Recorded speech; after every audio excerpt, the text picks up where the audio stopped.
Hey everybody, welcome to Morning Drive Time. My name is Steve-O, and I have a guest with me today. It's Elena. How's it going, Elena? Hello. Yeah, brilliant, brilliant. You have a Slightly thing. disappointing. What's disappointing? Well, you see, this is my favorite show to watch all week, and now I'm ruining it by being present. That's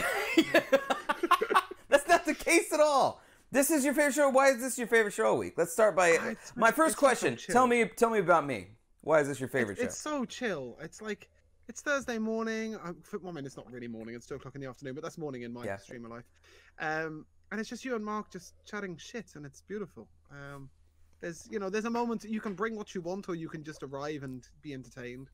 And it reminds me of driving to work and listening to the radio. Well, that's it, and that's why we named it that, and that's exactly the point. So I'm glad it's listenable. It's a beautiful thing. You would like some more, Elena? Well, I can do that. I can do that. There you go. Who wouldn't? Yep. Any better? Who wouldn't? Yeah, let me mod. Just game boosted my mic. There we go. I think it should be good. No, I'm deafening. Elena, tell me about your channel. Tell me about your Twitch channel. Oh god, we do all the things and none of them well. We are the Dark Pond. Don't try and correct me. We do none of them well. No, in all seriousness, it's what started off as a bit of gaming and a bit of journalism, and it's now become like the ultimate sort of we'll do whatever and we'll see what happens. We do like Let's Talking, we do interviews, we do movie review occasionally, although that's been on hold for a while because my husband's sleep schedule is wrecked. We do Stardew Valleys. We did a Pirates vs Pancakes. We do D&D now. We do all the things. Yeah. What's out of all the things that you do? What is your favorite of the types of shows? Like, is it the game stream? Is it D&D? No, it's definitely not the game streams. I'm a terrible gamer. I have great fun streaming it, but I'm terrible. It's between the interviews and D&D. I love the interviews because for me, it's such an insight into the people that I enjoy watching. But D&D is so much fun, and it's my first time ever playing D&D, and I'm also DMing a campaign, so oh my god, yeah, it's all the excitement. Are you running the stream and DMing the campaign at the same time? I am doing all the things. And oh Jesus, well, as I'm usual. So sorry. Like, why would Not only that, but we have an interactive moving map while I'm streaming, while I'm DMing, while I'm playing D&D for the first time. No, that's too much. That's too much stuff. Why don't can your husband produce or like run this stream his channel or something? Yeah. No, I'm quite happy with sort of being in charge. Are you the kind of person that has to be in control of their creative endeavors, like, completely? Not necessarily has to be in control, but likes to be in control. Yeah. I like to have the options. In all honesty, sometimes it's nice to just sit back and go, like today, for example, I can just sit back and go, if it doesn't move and it doesn't go in the right place, then that's on Steve-O, and I'm chill. I can just be me. Right. So that's kind of nice, but at the same time, there's a certain joy in going, I want this box here. Is there a certain amount of, like, even with people that you trust, is there a certain amount of difficulty letting go if you were, let's say you were going to do a talk show or a D&D stream, and you said, okay, I'm doing too much stuff and I have to delegate something to someone. Is that going to be difficult, like, regardless of who it is? No. It needs to be the right person. That's the problem. Okay. And that is a very difficult thing to do when you stream a lot of the time with your husband. Uh-huh. And yet that is not the person I would want to delegate it to, because it would come back on me. It would be like, as soon as we're out of the stream, it'd be like, can you come and fix this and do that and do this and do the other? And I'd be like, oh. Yeah, sure. And then I'd be doing it myself anyway, at which point, let me have the damn buttons. Right. But whereas if I was, say, for example, doing a D&D stream with yourself, then I would be quite relaxed to go, hey, here's what you said, just do it. Right. Because I know that you've got the confidence to sort of make the decision without asking 4,287 questions. So yeah, no, I think I could let go. It just has to be the right person. Okay. What got you into streaming in the first place? What were you a viewer first, or were you a streamer first? Viewer. 7 years of viewership. Okay. I started streaming 3 years ago when why did I start streaming? Sneaky Teak. This is what I was trying to figure out earlier this morning. I was thinking to myself, I think we met through Sneaky Teak. Yeah, we did. And I met Teak through my sister, because my sister and he went to elementary school together. Yeah. And so they know each other in real life, and so then I've met him in real life and then met so many people through him. You now there's a handful of people that I've met through Teak. By the way, Sneaky Teak is awesome. You guys should watch the stream. But so you were watching Teak. Yeah, you interviewed Teak, and I went and I was listening to his sort of growth story and how he got into streaming and stuff, and I just kind of went, "Guy sounds like me. Like, hey, I should do this thing." I lasted a month and a half before I realized, hey, streaming's actually not just press a button and do it. It's tough. Yeah, it's not just that it's tough. It's like you've got to be prepped. You've got to know what you're doing. You've got to know what you want to do. You've got to know who you are. And I worked in a bar, and evening bar hours plus streaming is a challenge. So instead, I thought, hey, let's finish up this bar work, and then let's move to a daytime job and stream.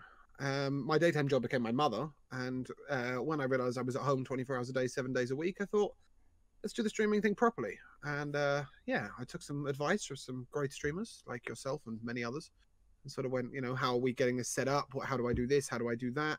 And I wanted to kick off with the interview thing. I thought it was such a nice way to like introduce me and also obviously have a certain number of viewers above what you'd expect on a starting stream. Ironically, I also streamed Morrowind the day before and then had one of the most successful streams I ever have the day before the interview. So it turned out I didn't need to do the interview at all, but it was great fun. Well, I think that part, when I first started, I started with a group of people. Like, it was originally a podcast is the only thing that we did when we started. And that was a little bit by design. I actually didn't know that I was ever going to actually get into game streaming, but I will say that I think that it's a good idea, especially when you're starting, if you have other people to game with or to content with, because if you start off by yourself and you don't have a good sense of like who you are or what your personality is going to be, then it's quieter and but if you're doing interviews with people, they're carrying half the content. Yeah, and they're bringing half the viewers or more than. Right. Which is certainly really helpful. Absolutely. Yeah, but it's just been a fun little journey, really. How long were you a bartender? God, how old am I? 10 years.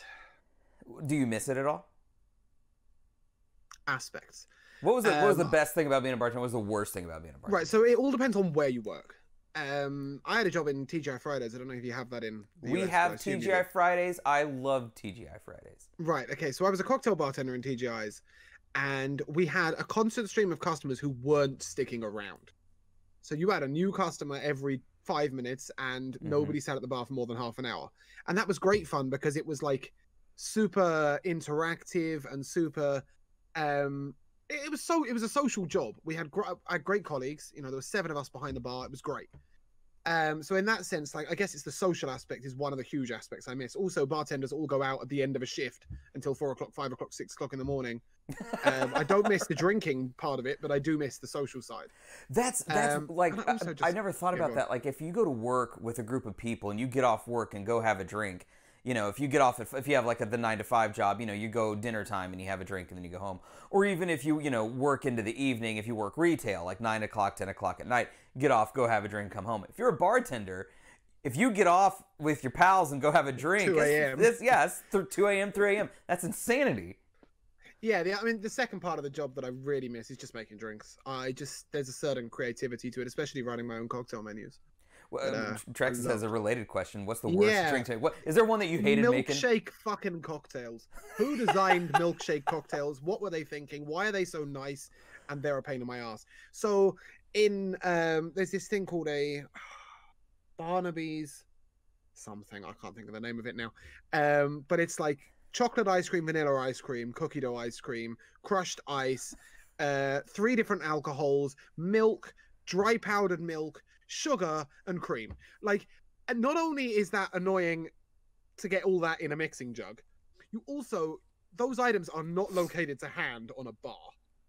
Oh, because you got to go to the freezer. You got to go to the fridge. We had a freezer behind the bar, but like, you imagine our bar is sort of 18-foot square. Yeah. Right? And you are running to one corner for the freezer, one corner for the crushed ice, over there for the cream, over there for the weird liquors that only ever get used in those. It does not sound good. I very much like very sweet drinks, but that does sound rough, actually. I don't know that I would like that. No, I mean they're beautifully tasty, but you'd get a table of 16 having dessert, and they've all opted for the dessert cocktail instead of the. And in between each milkshake, you're cleaning out your blender, and you've got 14 to make, and yeah. All right, you guys will get your drinks in an hour and a half.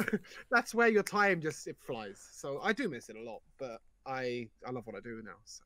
Oh, that's well. So do you feel like stream was more of a?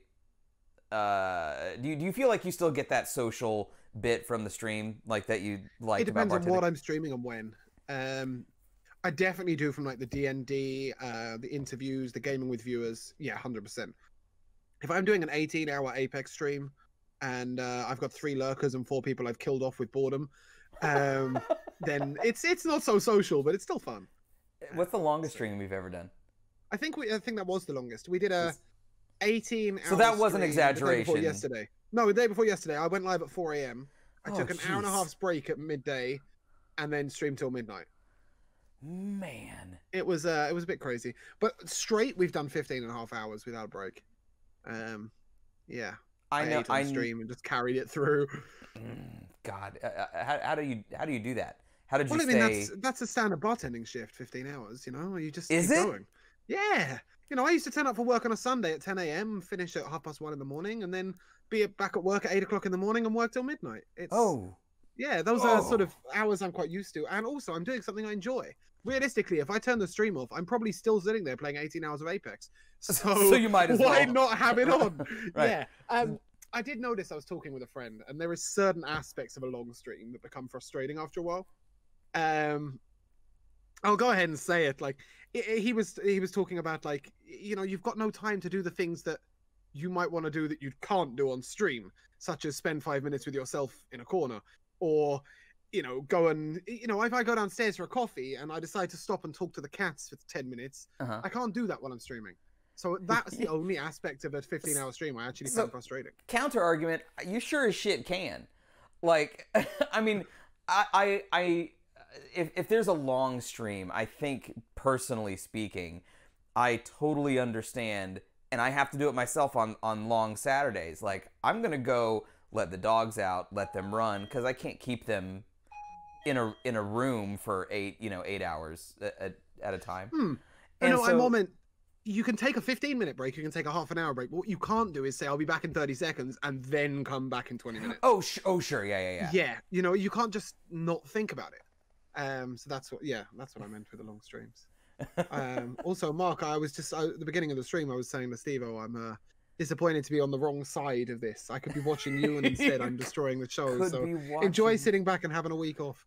Do you find that you'd mentioned that, you know, sometimes if there's, you know, like a low viewership or something, do you find that some streams give you energy and some streams drain you, or is it consistent one way or the other? Like, do they generally like hype you up? I have 2 types of stream. I have the exciting hypey stream and the chill stream, and the chill stream doesn't drain me at all, but it also doesn't raise my energy levels. And the hype stream is like I come out of it pumped. Okay. Well, and I will say that the interviews I find exhausting. You find the interviews exhausting? Yeah, they're intense. Why is that? Because there's so many different parts of it to micromanage. So the first part of that is that when I'm doing my interviews, it has a set structure, right? But I also don't want to run for 3 hours and 45 minutes or run out of questions after half an hour. So you're sort of, occasionally I'm manufacturing questions on the spot, or I'm cutting sections, or, you know, and not only that, you're also sort of keeping an eye on chat, and you're sort of conscious of letting somebody run too long with an answer, but also giving them the space to talk. Yeah, it's concentration. That makes sense. And also, I find listening quite an intense sport. If you're really listening to try and engage with and, you know, further their discussion as opposed to contributing your own. Do you find it like do you have that same issue with, like, I say issue, I didn't mean to hyperinflate that. No. But like, does that happen in one-on-one discussion? Like, if you go out to dinner with someone, let's say someone who's not like your husband, who you're probably intensely comfortable with, I would imagine, is the one-on-one conversation kind of taxing and draining? No, because it's a balanced conversation, right? It's a 50-50. You're having a chat. The thing with the interview, and I think the skill that I'm desperately trying to focus on, is that all of the content, all of the interaction comes from them. So what you're trying to do is be sort of a mirror and like guide them towards being more interesting without actually taking over yourself. And that is like a concentration thing for me. That's an interesting way to think about it, because I think that's probably the traditional way to think about it. I think that's generally speaking what I think an interviewer should do. And I've always just thought of for me the interview, because I've interviewed a handful of streamers as well, and I like throwing in, you know, a story, like, oh, something you said reminded me of a story, and making it more conversational. But do you have an interviewer that you know, that you like? Michael Parkinson. Who's Michael Parkinson? The best interviewer of all time. So Michael Parkinson ran the Parkinson Show for 35 years. He's interviewed every celebrity you've ever heard of prior to 10 years ago when he stopped. We're talking like he's done Frank Sinatra. He's done, you know, the president. You know, we're talking everyone. Yeah. He'd have 1-2 people on the show, and he just asked questions. Think like Graham Norton, but done well. Okay. Yeah. There was no side effects, no anything. It was just a backdrop, 3 chairs, and him interviewing people. And he was a genius. He'd always find the things that they didn't necessarily want to talk about, but then make them comfortable to talk about it.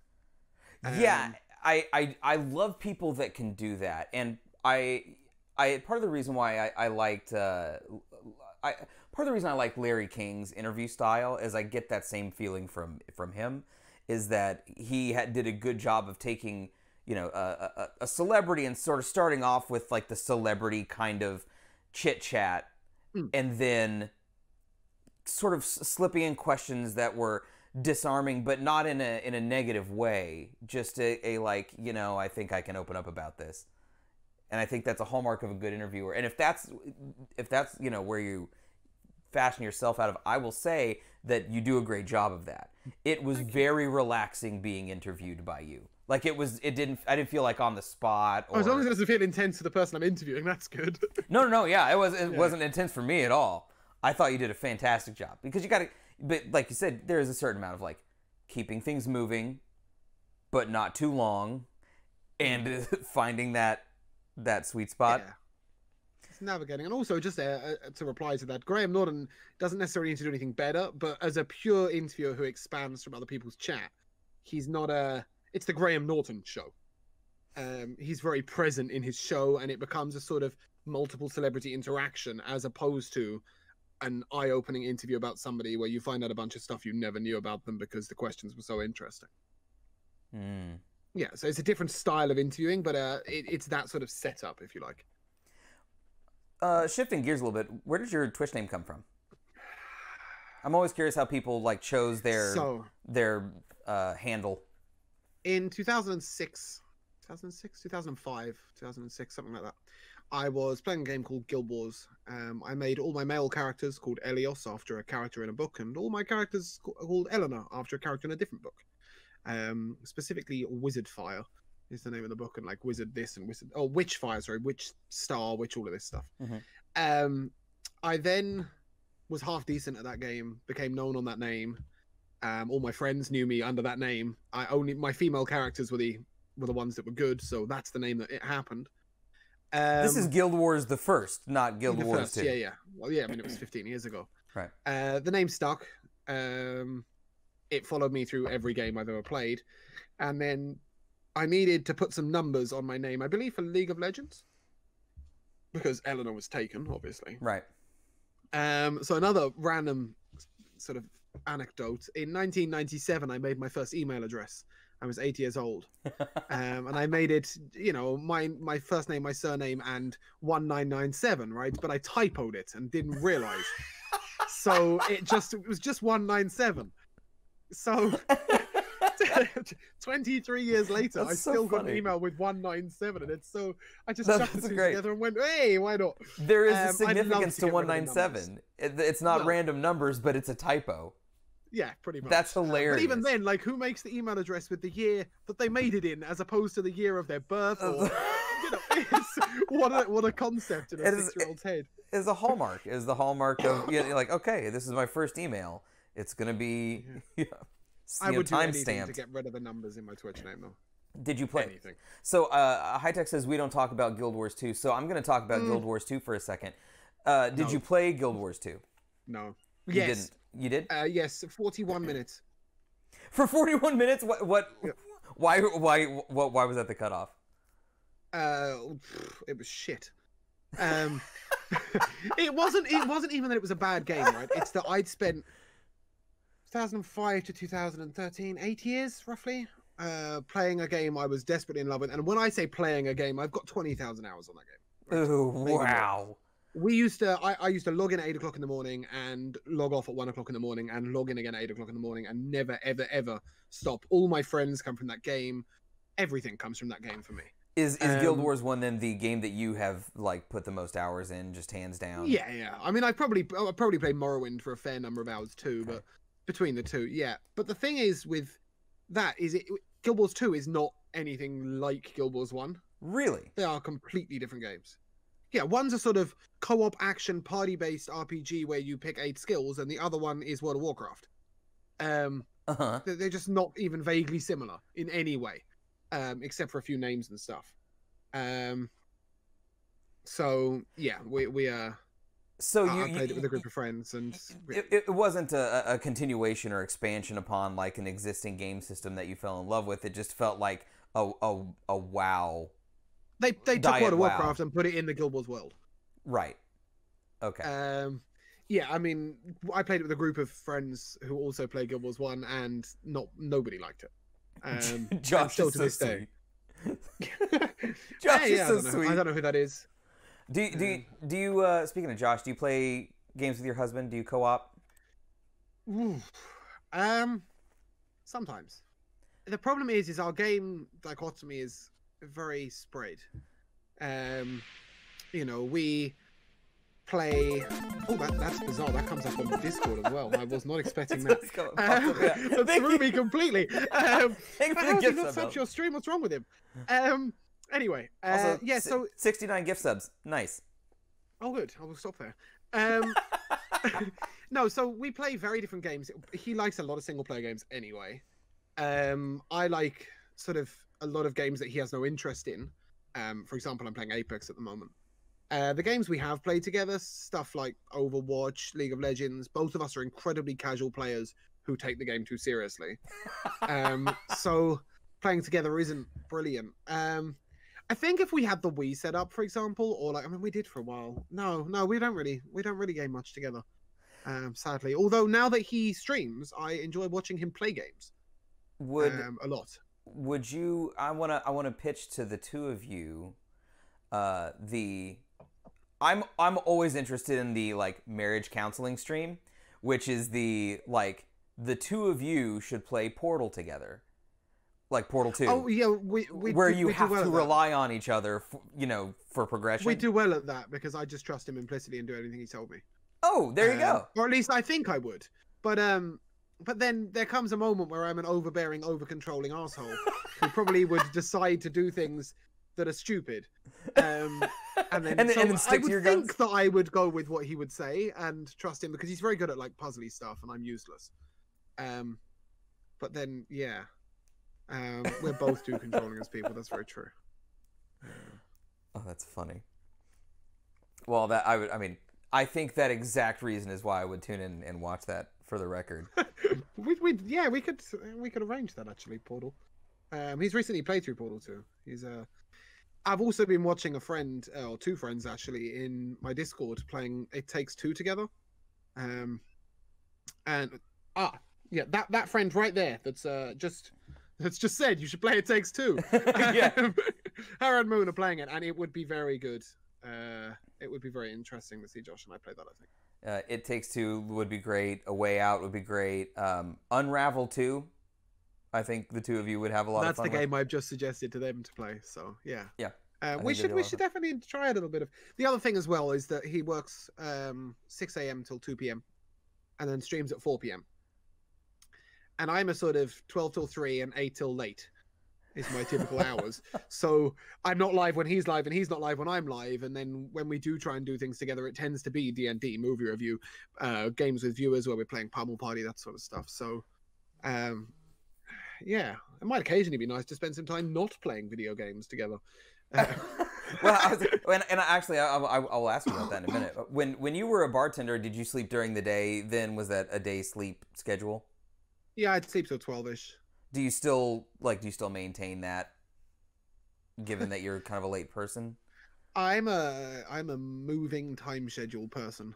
Okay, you sleep whenever. I play games till I can no longer stand up, and then I sleep till I need to wake up, or till I wake up naturally, and then my day continues. See, that freedom sounds awesome. Well, there is a little bit of structure, I do have to get up for my mum at 10 o'clock, 11 o'clock in the morning. I do sort of have to be around near dinner time. But in general, yeah, it's whatever. And I do nap time sometimes. I'll sleep for 4 hours, get up, stream for 12, and then go back to sleep for another 4. When you nap, is that a refresh, recharge nap, or do you come back from a nap feeling worse than before? Any nap over 2 hours is acceptable. Any nap under 2 hours is a killer. Okay, interesting. So if you under 2 hours, you wake up feeling like garbage. Yeah, because you don't get to that proper bit of sleep. I don't know what it's called, but they have the levels, don't they? Interesting. And then after that, it could be 2 hours and 10 minutes, and then I wake up feeling like, oh, that was a good nap. Let's go. Right. It will take me a lot to drag myself out the bed at first, but once I'm up, I feel a lot better. Okay. But I don't get up easily, regardless of how much sleep I've had. Do you have a personal favorite game or franchise? You mentioned the original Guild Wars. I did an entire 4-hour chat show about this the other day, so I'll give you the highlights. Guild Wars, obviously, Morrowind. I could probably just leave it at that. Okay, so yeah. Guild Wars and the Morrowind / Elder Scrolls stuff. Oh, yeah, so with Elder Scrolls, Guild Wars, D&D, would you consider yourself sort of a high fantasy? Like, is that your lean then? Definitely. So realistically, my interest in high fantasy comes from books. Mm-hmm. I read high fantasy books all the time. And when I say all the time, I mean, I have like an app on my phone for it, and I will read for 5 minutes on the toilet. I'll read in the shopping queue. I'll read parked in the car park waiting for my husband to come out. Anywhere where I've got 10 minutes where I'm doing nothing, I will read. Do you have some suggestions, like for people if they're into fantasy, like 2 or 3 books that you're just like you should go check out? So I've just, for the 15th time, read the R.A. Salvatore books, which are about the Forgotten Realms, which is the classic D&D world. Yeah. Lusk and Waterdeep, all of that. Yes, Drizzt Do'Urden Chronicles. There's 43 books right now, plus 18 side books. I can start reading them, and by the time I've got to the end, start again. Wow. They're that good, and that long. Obviously, I'm a massive Lord of the Rings fan, and then there's a load of other books. My favorite book series of all time is the Robin Hobb series, the Assassin and the Assassin's Apprentice, or the Fitz and the Fool. They're a 12-book series that, magical. Are there any authors that you've tried to get into that you just can't stand, just can't do? Ironically, the Game of Thrones series. Really? Yeah, possibly because I spoilt it by watching it first. So watching the show, going back to the books was tough? Because they're different. Yeah. What happens in books doesn't happen in the shows. What happens in the shows doesn't always happen in the books. They're very separate. So yeah, that's a real struggle. The other one is the Wheel of Time series by some dude whose name I can't remember. That I really struggled with. Brandon Sanderson, however, is flipping brilliant. I've read almost everything he's ever written. Okay. Yeah. So that's a Caldane response. Yeah. Absolutely brilliant. But no, I think, those two are the ones I found hardest to get into. What's your least favorite? Either your least favorite, like gaming, now on the flip side of the question, is there a game that you cannot, absolutely hate, won't do it, won't play it, or a franchise that you just, maybe that you've tried to get into and doesn't work for you? No. There's lots of styles of games I'm not very good at, or rather there's very few styles of games that I'm any good at. I guess I haven't really got into the sports stuff more often. more recently. But I used to love those sorts of games. I honestly, I try most things. It usually ends up being my frustration with my own ability. Oh, yeah, sort of any sort of sports games. I don't really play them anymore. But yeah, I mean, I'll give most things a go, and then usually I stop playing them when I realize I'm not as good as I want to be at them, as opposed to don't like them. So just like I'll give just like a few sort of general genres, and give me like on a scale of 1 to 5, like how much you like them or maybe not. Yeah. So RPGs. 5. Racing games. Like driving racing. Yeah, like Forza. Oh yeah.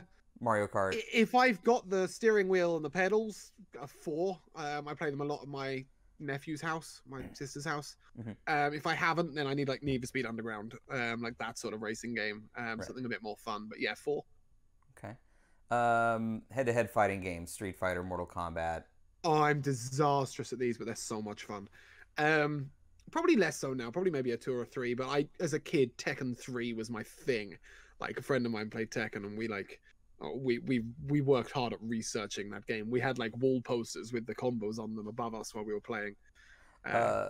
The spoopy games: Outcast, Resident Evil. You found the genre. Yep, 0. Okay. That is what. Although I'm not including Resident Evil in this. Okay. I can't include Resident Evil because I don't find Resident Evil a horror game. I think it's one of the best sort of adventure shooting games ever. I guess maybe because I played it when I was more immune to horror, but nowadays I try to play Amnesia on stream for someone, and I was physically sick. Okay, my whole goal with going through the genre was because I knew I could find one you couldn't. Yeah, I hadn't thought about the horror games. But that's, again, I found Amnesia an incredible gaming experience, and I loved it. Right. So you have an appreciation for it, but you're not going to do it. I just get scared. It's the scare factor. But, then there's this sort of other side of that I think if I could find one that's just not quite that creepy, and then I would love the storyline play. So, yeah, I think they're great games. I can't tolerate them. Same thing with movies, like horror movies. Absolutely is it too much scared, can't manage them at all.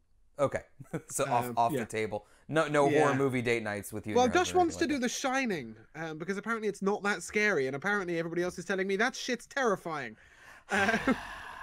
Like it just depends on. I guess it depends on what scares you. It's not stuff jumping out at you. It's just disturbing. It's like creepy and disturbing imagery throughout.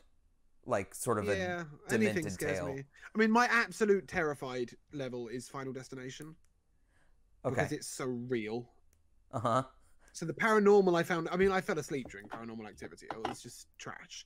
It wasn't interesting or scary. You fell asleep in Paranormal Activity? Yeah, I didn't find it scary at all. Oh, see, the 2 scariest films that I've ever seen in my entire life was the first Paranormal Activity and the Blair Witch Project. Those 2 movies the Blair Witch Project up. made me physically motion sick. Uh-huh. But didn't find it scary at all. No, my scary film comes in a very different place. It's like, if you keep me in tension and suspense, which I don't think Paranormal Activity does personally, but maybe other people do. But if you keep me in that sort of suspense moment and then jump out at me afterwards, like I will be ill. It just, yeah. That's fun. So Toxima asks about Phasmophobia. I mean, in a roundabout way. Love it. You love Phasmophobia. Yeah. No, again, that's not a horror to me.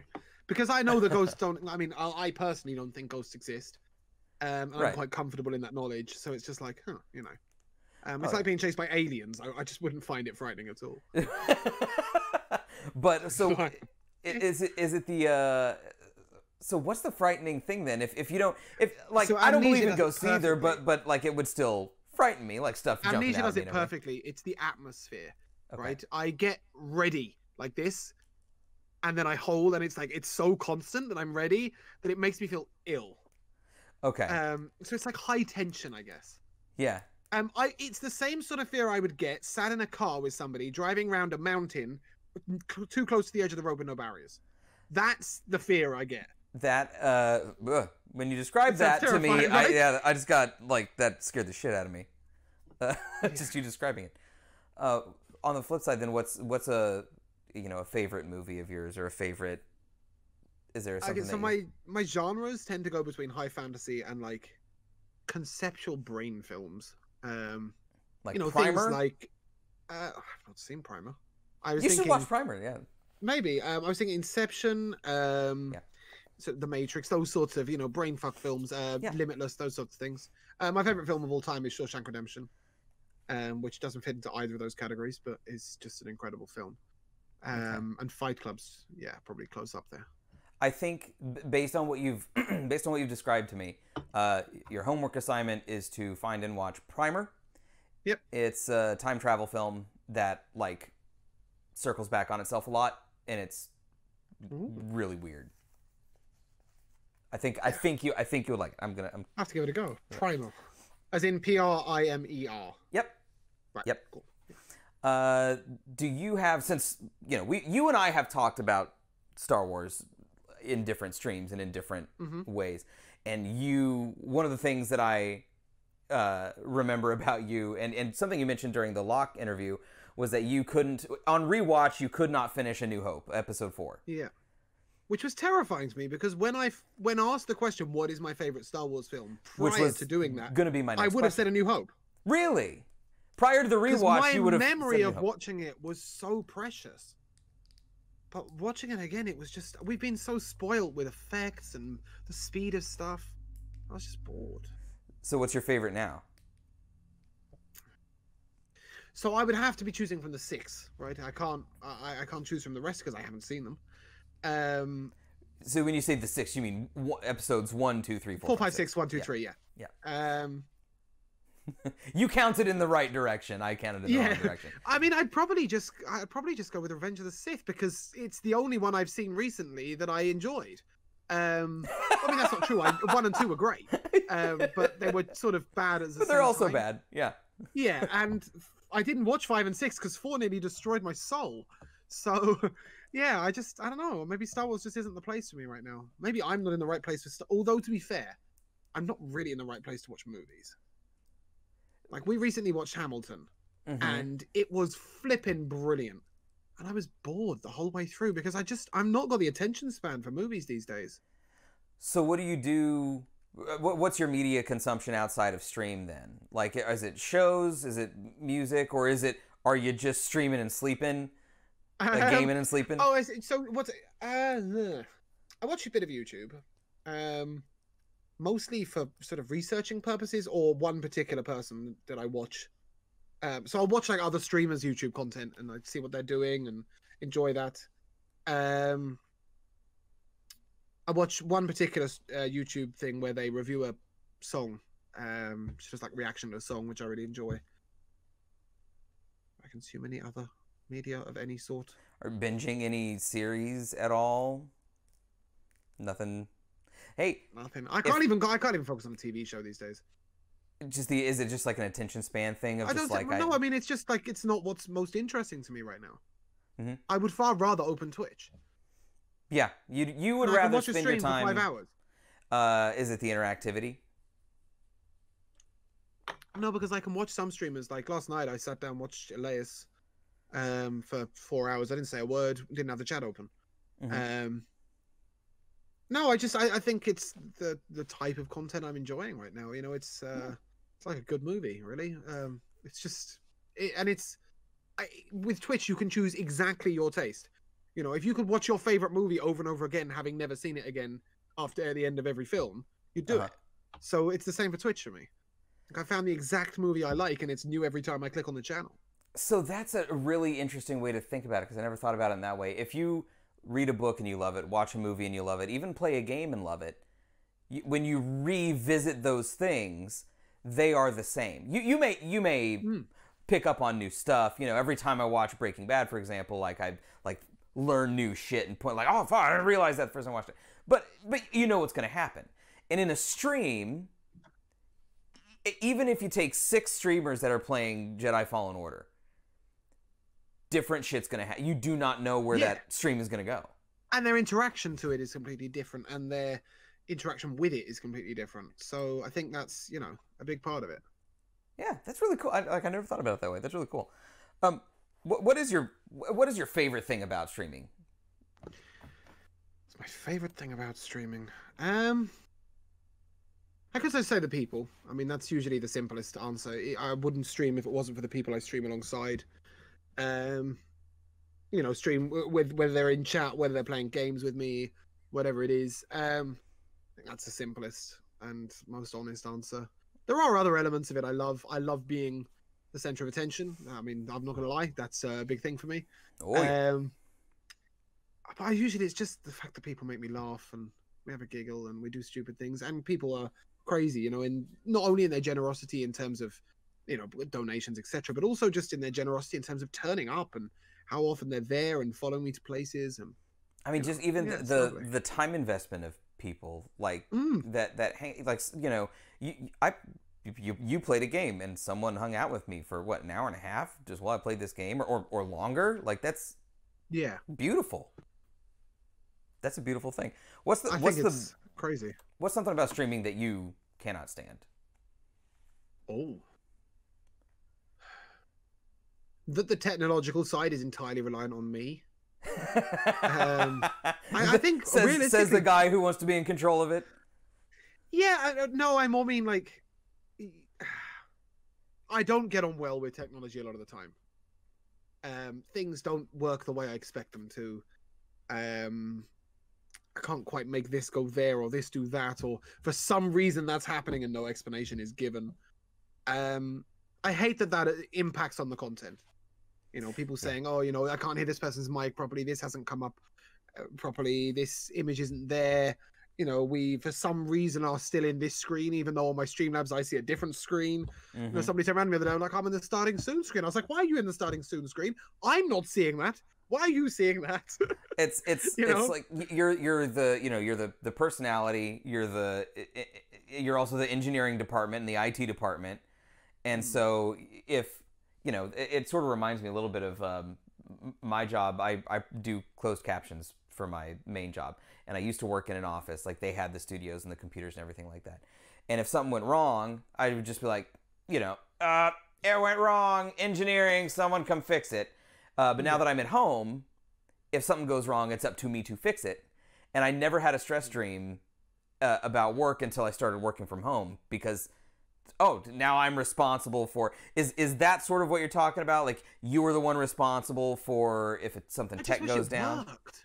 You just, in general, just like... Yeah, I just wish it just bloody worked. Like, I clicked this thing, it told me it would do this, why did it not do this? Right. That's where it's from. Because that is out of your control. Because you can control your own energy. You can control your chat interactions. But if Streamlabs isn't working right, there's fuck all you can... you can try to troubleshoot it. It probably is working correctly. I'm just incompetent. But it feels like it's not working. It says it's going to do this, and then I've not clicked it in the right way.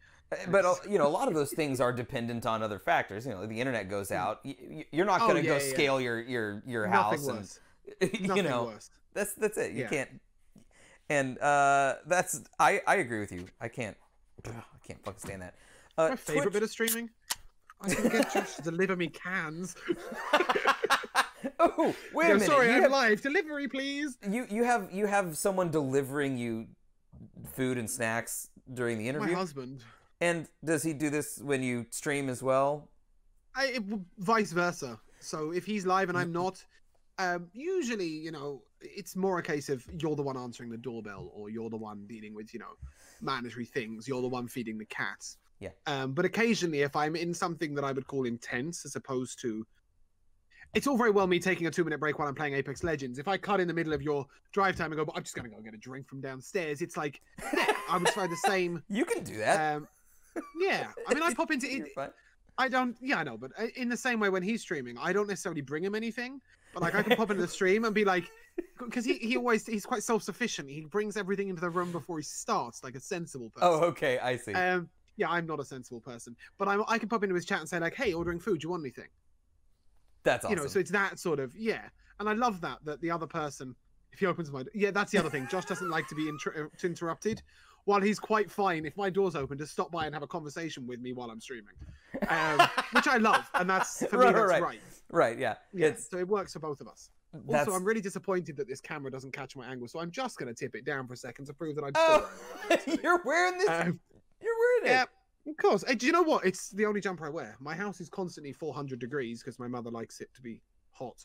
so I only need one jumper. So this is the jumper I wear because it's super comfortable. Doesn't matter Oh. what it says on the front, guys. Honestly, order them. They're the most comfortable jumpers on the planet. It's just comfy. Yeah. So if Josh is all set up and streaming, and he needs no help, and also wants no interruption. Yeah. What are you're good. What are the snacks that he sets up with? And then I was going to ask, and then what are your snacks? Do you have you said you don't really prep for it, but like, you know, what do you have like during stream? Like snack packet of drinks, cigarettes, stuff. a lighter, an ashtray, and some form of Pepsi Max or fizzy drink. That is me, sorted. I will then order food at some point during stream, probably eat it on stream, and then continue. Josh is a very he tends to live off a couple of meals, and that's it. He doesn't drink much. He certainly doesn't need to snack much. He does have 5.5 Easter eggs next to him, though they're probably less now. He won't eat on stream. Really? Because I suppose there's a big difference as well. Josh streams from 4 till 7. Right, so he'll come home, he'll grab something to eat, he'll have a drink, then he'll go live. Then at the end of the stream, he'll cook food and he'll eat dinner. Right. So if you have a 3-hour block, then it's like more of an focused block. Yeah. Yesterday I had 3 meals on my one stream. I mean, I can't. If I didn't, I would have just fallen on the floor and died. Right. Yeah. So yeah, it's actually it was the day before yesterday. Now time flows into one, but yeah. Yeah, I mean, I'm not really a snacky person either. I like my junk food and I like proper food. When I say junk food, for me, that's a burger and chips. It's not. I don't eat crisps. I don't eat chocolate. I don't eat sweets. Don't eat any of that stuff. It's just not is it a health reason, or just don't like it? Okay. Don't like crisps. Don't like chocolate. I can eat really 90% dark cocoa chocolate, but that's it. What's your favorite fizzy drink then? Pepsi Max. Is Pepsi Max? Probably not my favorite, but it's the only one I can drink consistently without sort of wrecking myself, because it's sugar free and it's not too hard on the teeth. I really love my Dr. Pepper, but times of desperation, Josh, it was 3 o'clock in the morning. We had no food in the house. I went searching in his snack drawers. I found myself a bag of knickknacks and ate the lot. I wasn't particularly impressed with them, but they were, yeah. I ate all of them. Didn't much like them, but they were present, and I was. But I really deprived hungry. Josh of them, is what the point is. He was asleep, and then I turned around about 10 minutes later, and my cat had a bag of knickknacks attached on its head, as it was trying to lick the rest out. Oh, that's funny. So if speaking of caffeine, like Dr. Pepper and like Pepsi Max, do you need the caffeine, or do you just like the tastes? Caffeine does nothing for me.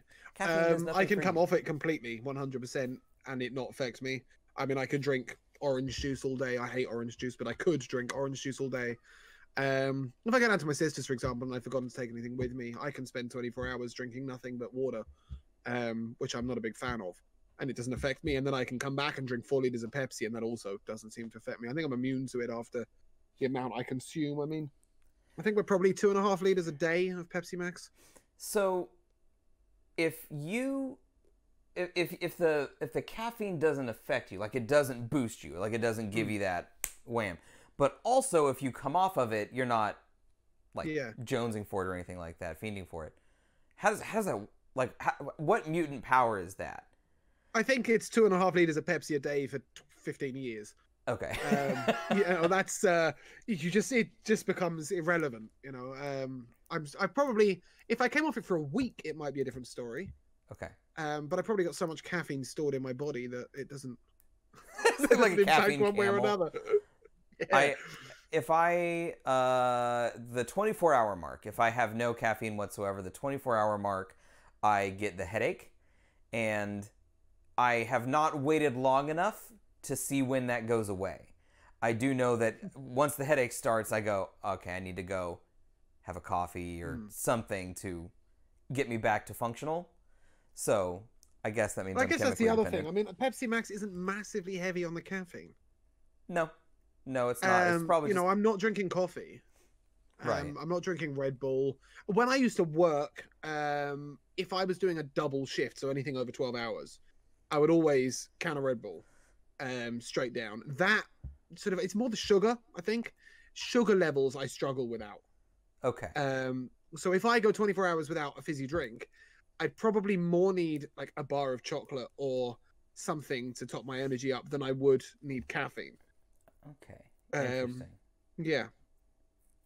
Yeah, Mark and I are similar. Mark's mentioning in chat. I don't feel like I drink an abnormal amount of caffeine. I have maybe an energy drink a week, maybe sometimes two, like per week.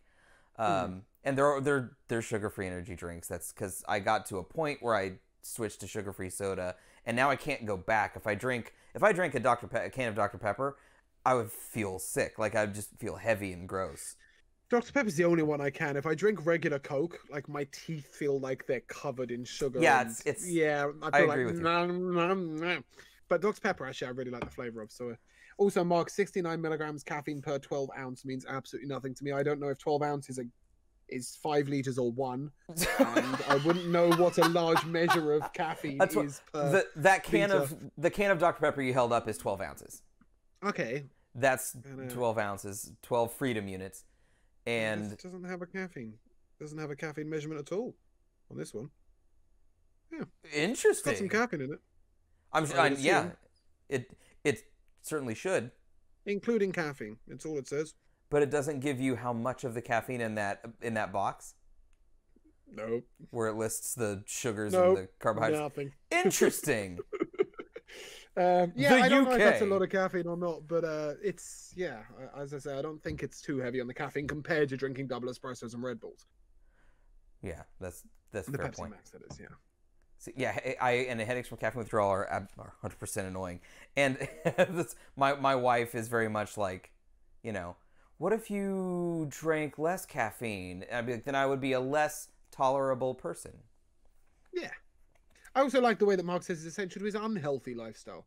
I don't want to sleep at rational times, nor do I want to do things practical and healthy. I want to sit here and stream and feel nice.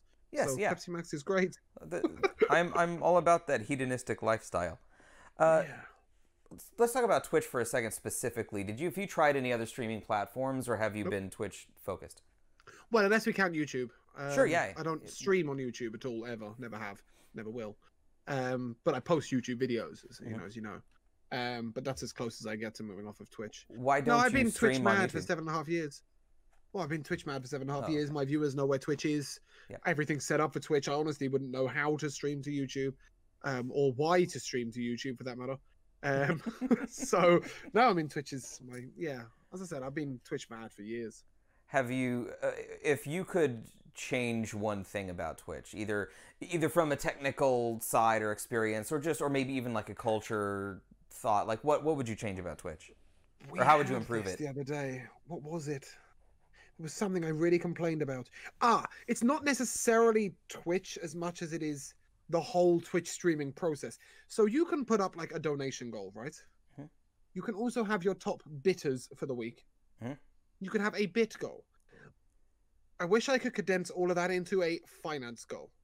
I don't want to force my viewers into using one method or another to donate and support the stream. You don't have to be subscribed if you don't want to. You don't have to gift subs if you don't want to. You don't have to donate directly through PayPal because it can be revealing. If you don't want to buy bits, that's fine. I wish I could just put the whole thing as like top supporter and for the leaderboards and like a financial goal. This month I want to buy a ring light. We're looking for $200, blah, blah, blah. Right. I so wish through it whatever method, it would just put them all in. I wish it was less pressure on the viewers to go a certain way.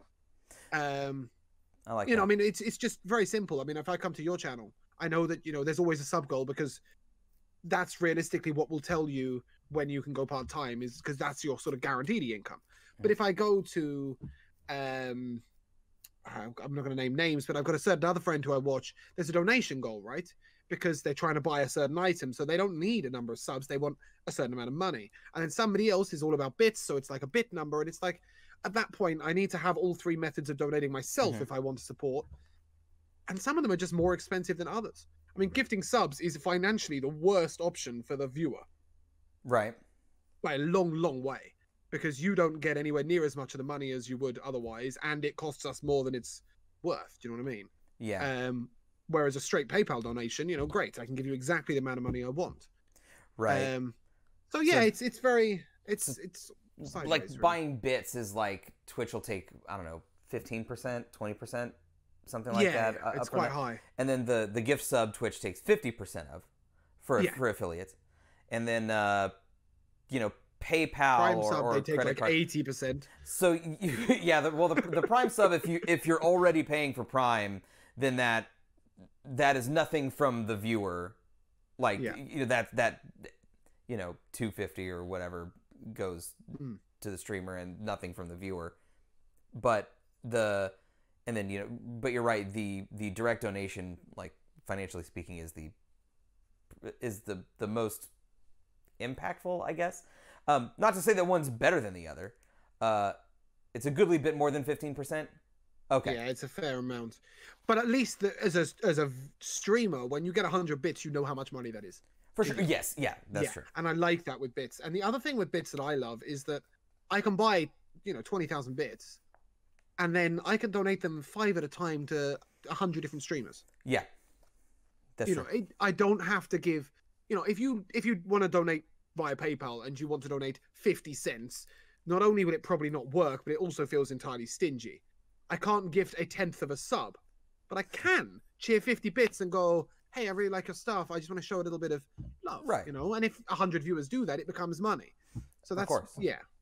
I mean, that's a good way to look at it. Because Twitch has forced me into choosing, we mostly focus on bits because it's the one where people can choose how much they donate. There's a wide gamut of what's, kind of, I guess, cult. I don't know that this is exactly what I mean, but sort of a culturally acceptable, like 1 bit, like, thank you so much. Like, I appreciate that 1 bit. That's awesome. Thank you. And then someone could cheer 10,000 bits and and also thank you.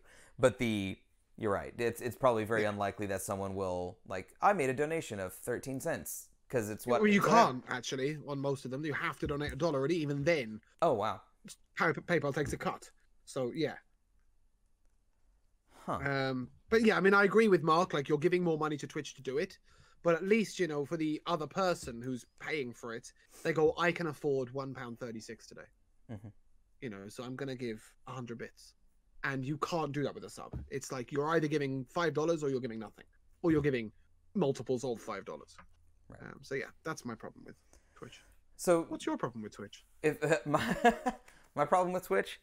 That's a good question. What would if I were going to improve something about Twitch?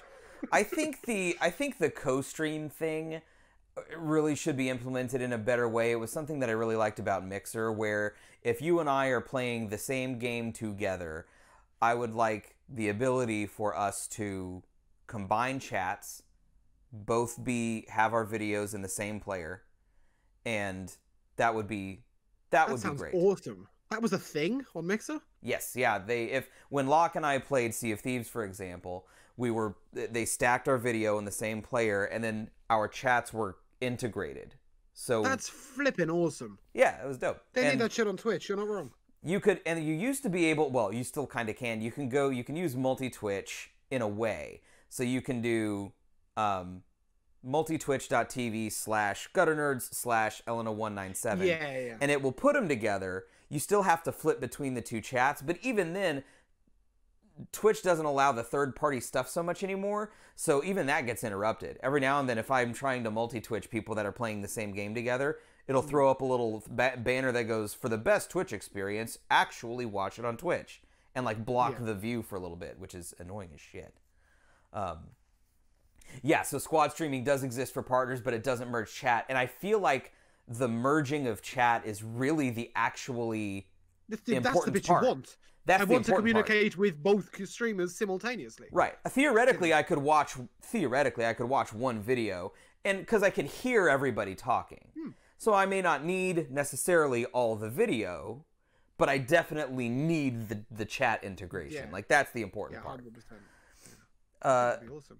You mentioned your cat, and I remember when you say their name? Two cats. Yeah. And Lisa and Carleo. And you acquired these cats fairly recently, because I remember you started January? the Instagram. February? Yeah, something like that. How much do you love them? Or oh my god, they're the best thing in the world and the most annoying animals I've ever met in my life. Yeah, cats are furry little devil blenders. Yeah, I mean, apart from the fact that one of them brings in random dead animals that aren't quite dead, what's the walks coolest on my head. What's the coolest dead animal that did you say? She put it on caught your a pigeon head? and couldn't get it through the fucking through the cat flap. What is that? I had to go dispose of it from outside.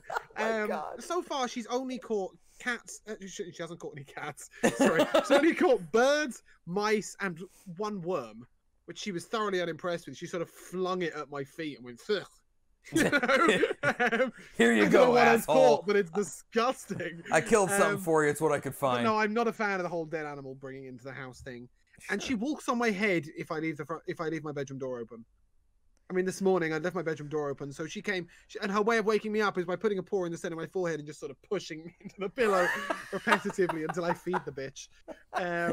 What an asshole! The other one is very placid, but she meows so loudly. So if I'm not awake by 10 o'clock in the morning, 9:45 at my bedroom door, you just hear meow constantly. It's like, yeah, so that's the annoying things about them. But other than that, they're flipping wonderful. They're so beautiful. The other day, so we have a Chihuahua named Sushi that you are, with whom you are familiar. Beautiful, beautiful dog. Sushi is the cutest thing in the world, and he's super funny.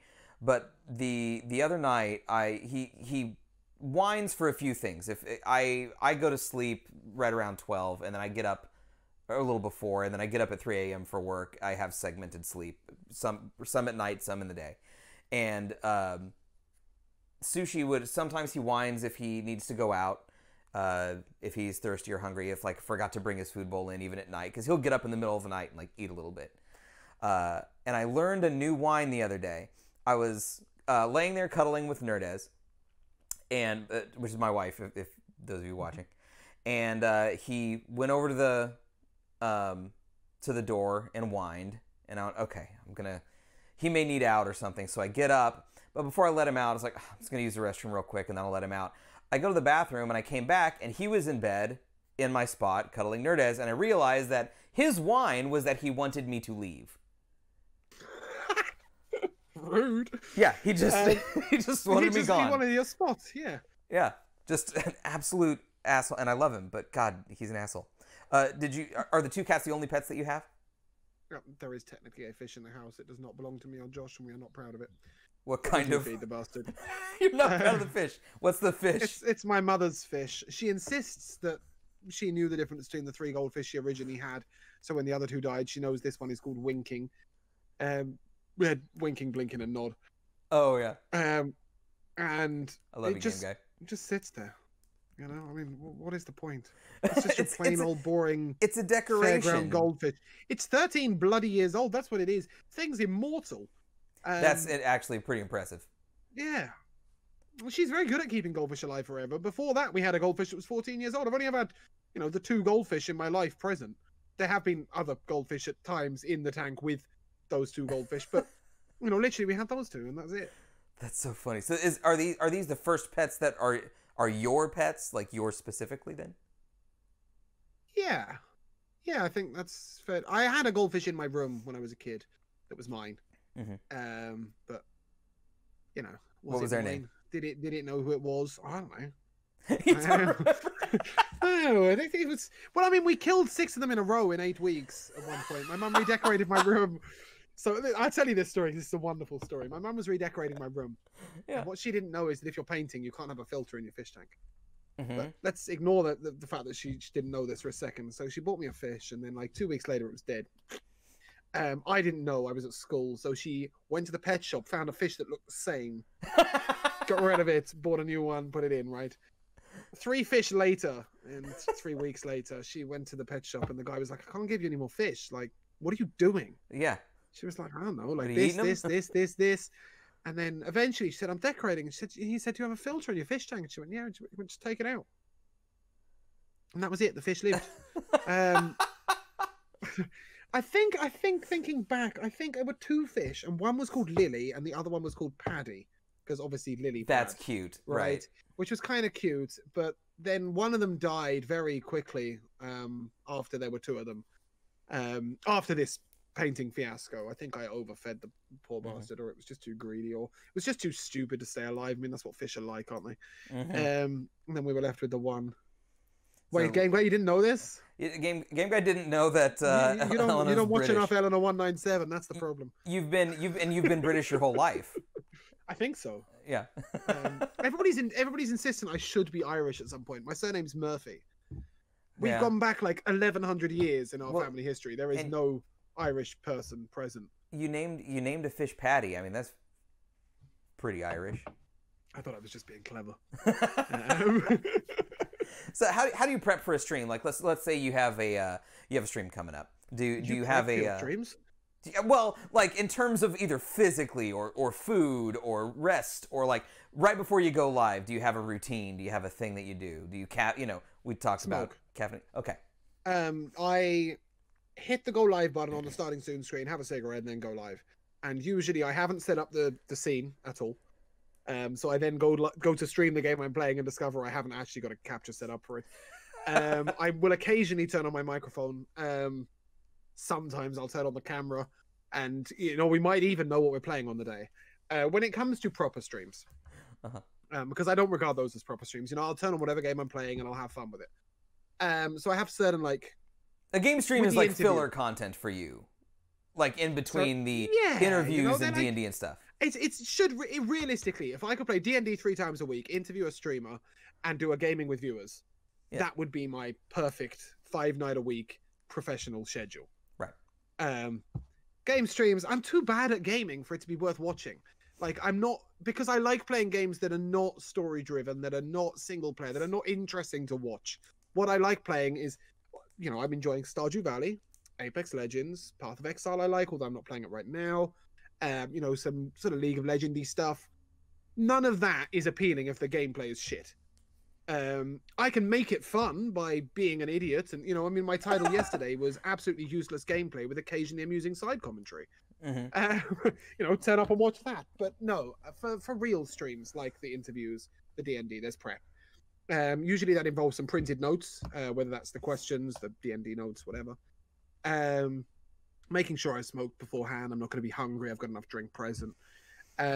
Setting up the scenes correctly in the first place. And then, I have a little think session just beforehand of, what do I want to take place during this stream? Do I need to title accordingly? Do I need to tweet, a certain person or a certain place or in a certain way? Mostly no. I'm rubbish at Twitter. Are we YouTubing this one? Do I need to make sure that the sound quality is perfect throughout and doesn't contain any copyright music, for example? So, yeah, those sorts of things. But I don't prep for a normal stream at all. When you post to YouTube, do you how much post editing goes into that, or do you export from Twitch? I don't know. The editor does it and posts it. Okay. I don't. Yeah. I have an editor who literally takes it from Twitch, does everything with it, posts it up. It looks good. Oh, fantastic. That's all I can tell you. It looks good. Haven't got a clue. I tried doing it. Not only I can't stream while I'm exporting to YouTube, and neither can Josh. Right. So he exports overnight while I'm asleep, but I didn't have a time for doing it. I told you, you've got to segment it, you've got to title it, you've got to put the intro, the outro. I haven't got a clue how to do any of that stuff. I'm rubbish with technology, like I said, so the editor does it, and he's beautiful. Hey guys, welcome to the new viewers. We're getting to know Eleanor197, who's a streamer on Twitch. For the record, I didn't mention this earlier because I didn't think it would come up, but now that it's come up, I did turn off the redemptions during the interview because it's an interview, and as we get to, if torpedoes are constantly flying at Eleanor's face, I would love it. And I would probably be sending them. I could chew back a roaring. Yeah, it's very easy to disrupt an interview stream. So, who inspires you, either in life or in stream? It doesn't have to be stream specific, but. So that's a 2-part question. I'm going to start with the in life. My sister. Yeah. She has had a whole block of shit thrown at her during life. Really? She's had a disabled husband. She's been financially struggling for a lot of her life. She's got a kid who is some parts autistic, very difficult to manage in a lot of ways. So, and she just keeps going. And you know, whenever you call her, she replies with a chirpy response. You know, she's always finding a new thing to do for herself. Yeah, so she's phenomenal. In terms of Twitch, 100% Sneaky Teak was the first one. Actually, no, let's start with the beginning. Firebat. He is a Hearthstone streamer, ex-world champion. We started playing Hearthstone together, and I was actually featured on his stream originally as his practice partner. We used to practice together. That's and cool. then it turned out he was a lot better than me, so he found a better practice partner. And then proceeded within a month to win the world championship. Wow. And I was like, oh shit, you're really good. And he went from like 110 viewers. I was his mod like when we had like 100 viewers.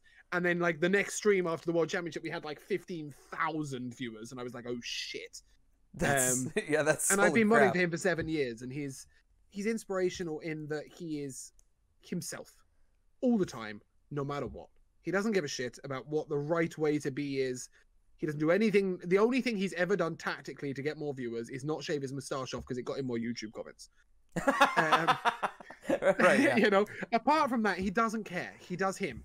And if he wants to stream for 15 hours, he does. And if he wants to stream for 25 minutes, he does. And he still maintains 3,000 viewers and a career out of it. Wow. And he's decided recently, I'm going to quit Twitch. He announced it on, on my interview actually.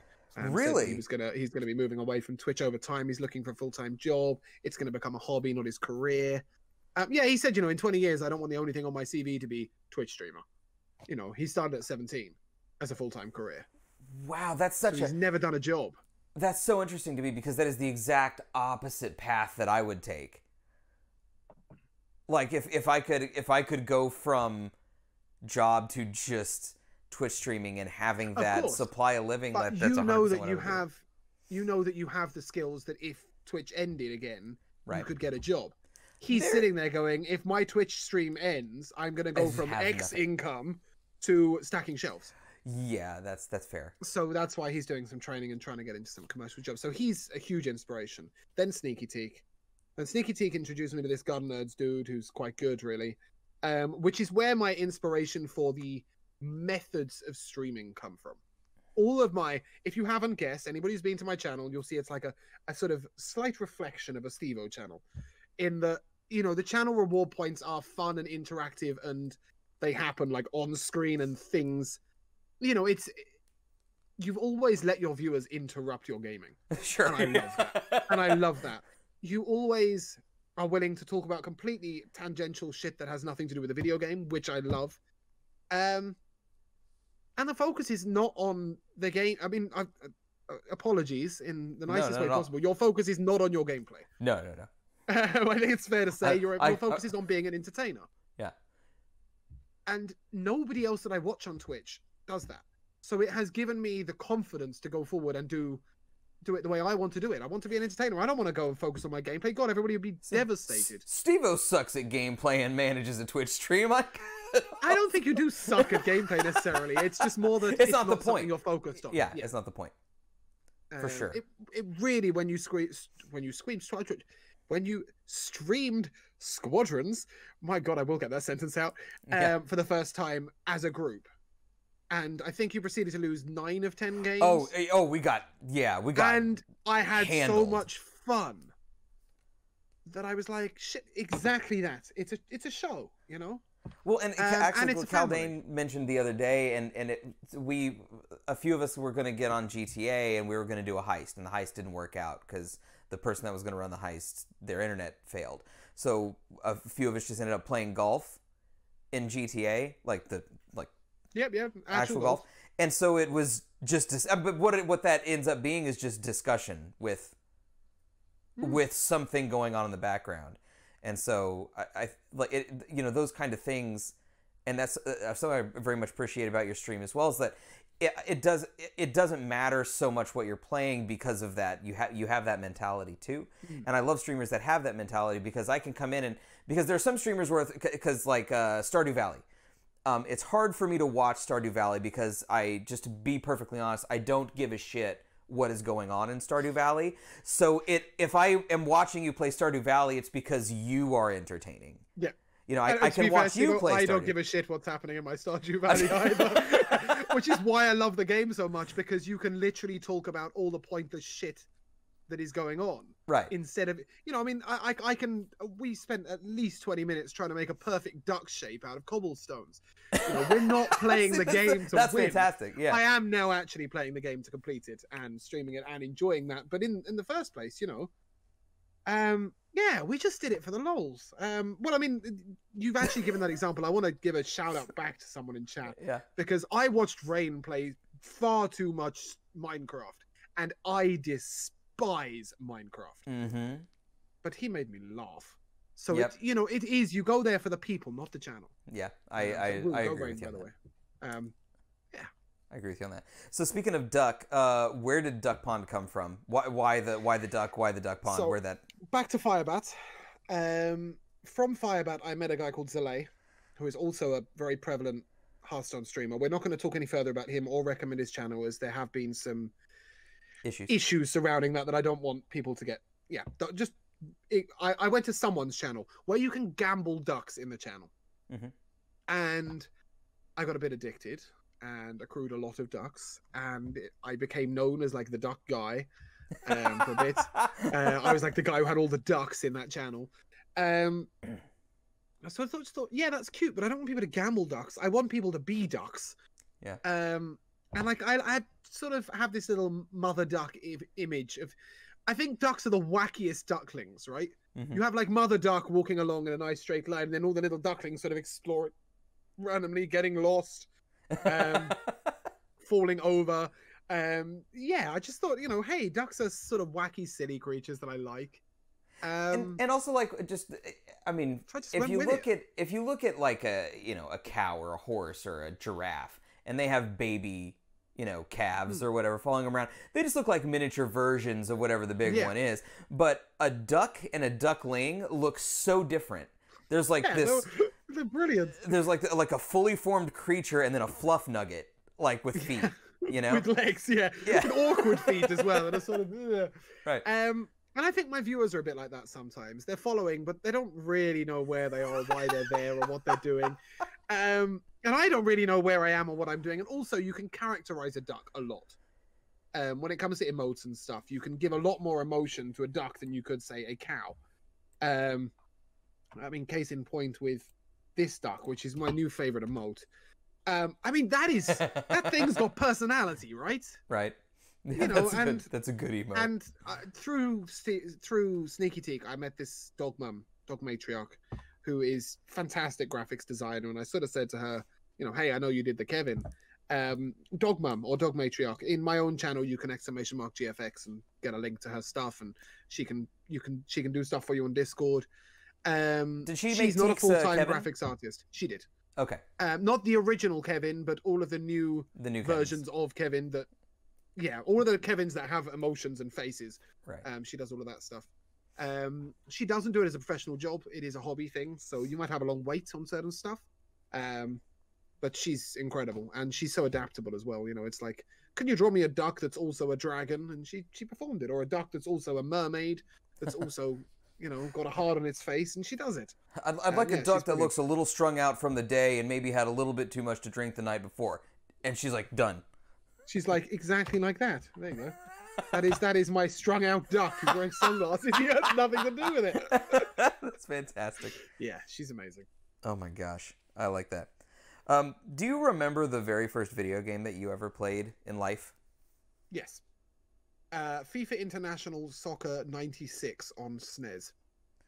What was that what got you into gaming? No, it was dreadful. It had two. We really should have just linked the gaming chat, because I talked about this sort of stuff in far more detail than we have time for. But basically, it had two difficulties: too easy and too hard. So you'd either win 55-0 or lose like 25-0. Both ratings go back. So that's the most British first game ever. It's so true. I got it from a friend of my mother's child. Like, yeah. The second video game I played was NBA Jam, which was sort of okay. Yeah, that's fun. I got a Sega Mega Drive after a year, and we had zombies. I think it's fair to say that's the first moment where video game addiction came in. I had to complete it.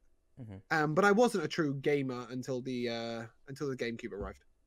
How old were you with the Super NES, and like, do you remember how old you were when you played your first? Okay, it was very early on.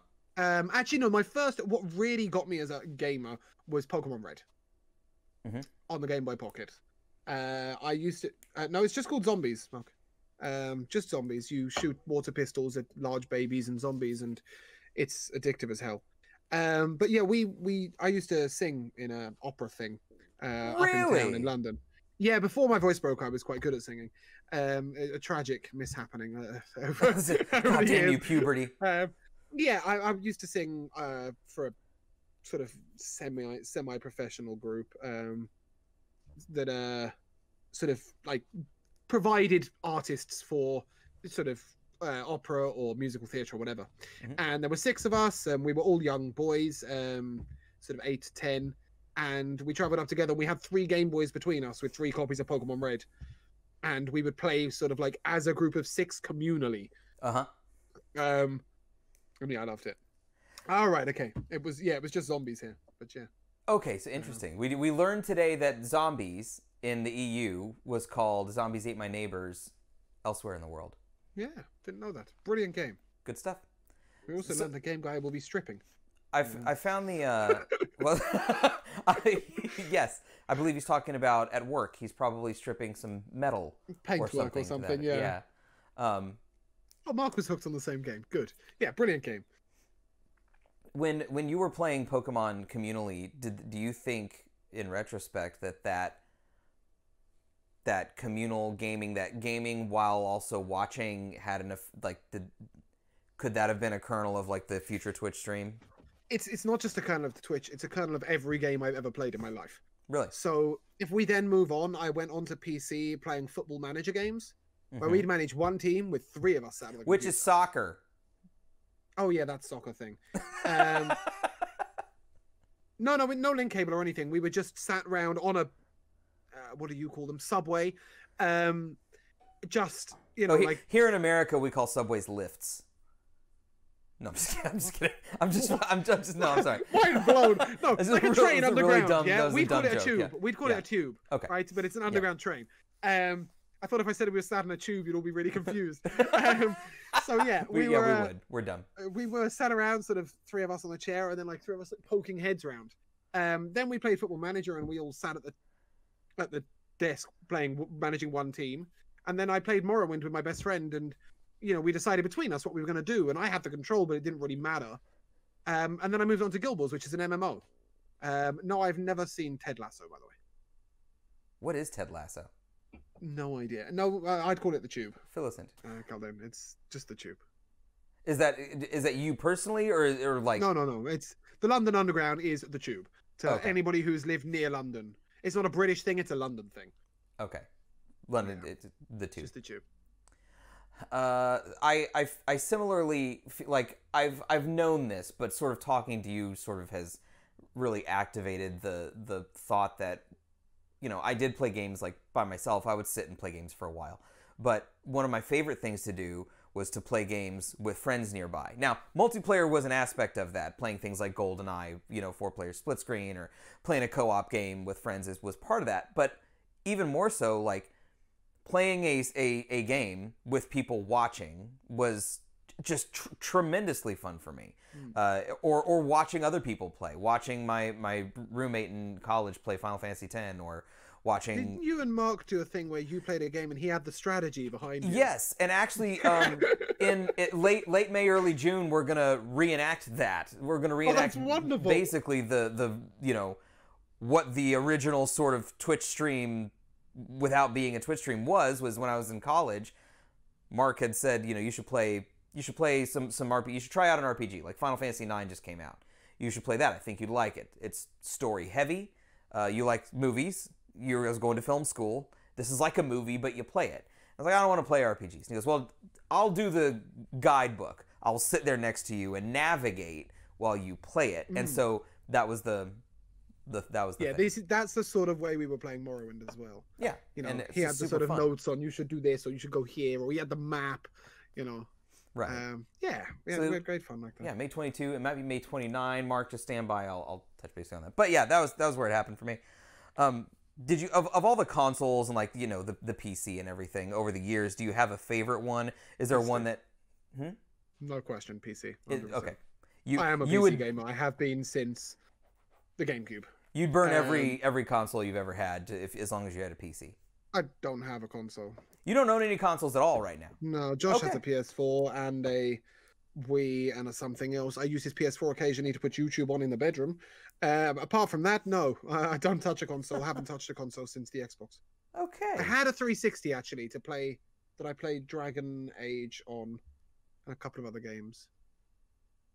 Huh. But yeah, you get them with Skyrim and Morrowind as well, Ray. And I've still got my Morrowind one. It is destroyed, but it's still in existence. What do you, outside of a stream and outside of gaming, do you have either a hobby or something that you do to unwind? Like, how do you, let's say you get off an 18-hour stream, how do you chill? No. Well, that's fair. To be fair, my favorite ways of chilling would be going out for a meal with my husband. I love going out for dinner. It's not a thing in this country at the moment. Right. Yeah. But yeah, I don't drink anymore. I haven't been to a restaurant since February of 2019. Yeah, or I'm in the same boat. 2020. But, yeah, I love going out for a meal. That's like my favorite thing. We used to have a cinema pass and go to the movies. We don't do that anymore, but mostly because COVID. Mm-hmm. And for a very brief period in time, I used to swim and gym, but without the gym bit, because there was a pool where I worked. Yeah. It was really awkward though because of the hours at which I worked. Never worked with a pool, but when I could finish a shift and go for a swim, I loved it. If I could get back to that in the future, in the dystopian future where COVID doesn't exist. Yeah. But realistically, no. If I'm not playing video games, I'm probably watching Twitch. Okay, interesting. Yeah, that is my kickback and chill. And but it works for you, right? Like you don't. Yeah. Have you felt the approach or the sting of burnout? I mean, given how often you stream, I feel like no, not in the slightest. I can get burnout on a certain game, and I can get real frustrations with the stream. You know, I had a very, very hype and exciting first month of streaming, coming back to streaming. February 19th to March 19th was crazy. You know, I sort of. I'm just retracting his comments. Sorry, I'll come back to that in a second. And no, not in the slightest. They're full of popcorn eating knob-ends and children who run around in the back, and weird people like literally making out to the point that you wouldn't be able to see the movie. Like, why turn up? But in general, they're just full of popcorn eating knob-ends. Where was I? The burnout thing. No, but I get frustrated like because we had such a good first month. We had such high viewership. And there were raids coming in left, right, and center. It was very focused on, like, I was playing Morrowind, and when I wasn't playing Morrowind, I was doing one of these things. It was very structured, and Morrowind broke. And after that, the viewership started to decline a little bit. Not necessarily the numbers of... What do you mean my Morrowind literally broke. I had modded it, and something went wrong, and it deleted everything that I could do on it.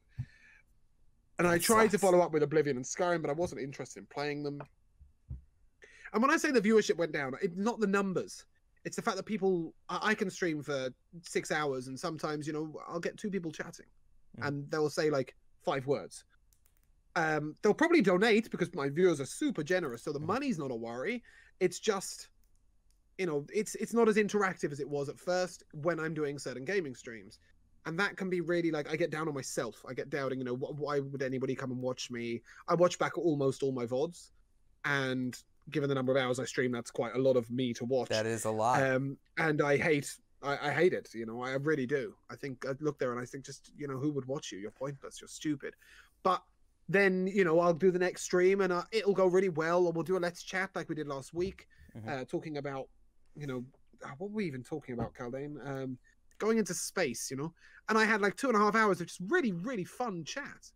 It was also the first time I ever went live in the Just Chatting on my own. That is a terrifying experience. Yeah. Because you don't know if anyone's going to be there, and you could just be talking to yourself. Well, they're now every Thursday, Kaldane, inspired by you guys turning up and being so chatty. So see you tonight.